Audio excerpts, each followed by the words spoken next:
सबक याद है बेटा? जी उस्ताद। कौन सा सबक है? बिल्ली। पढ़। 28वां सबक बिल्ली। ये बिल्ली है, इसका रंग सफ़ेद और काला है। इसकी बाल इसके क्या है?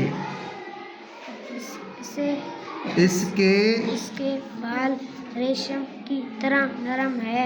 नरम है।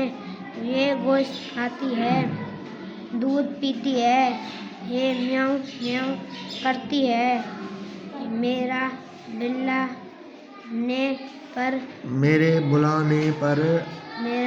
मेरे बुलाने पर दौड़ चली आती मेरे बुलाने पर दौड़ी चली आती है।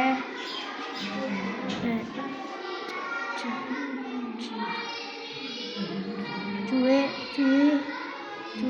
इसकी आवाज़ सुनकर भाग जाते हैं।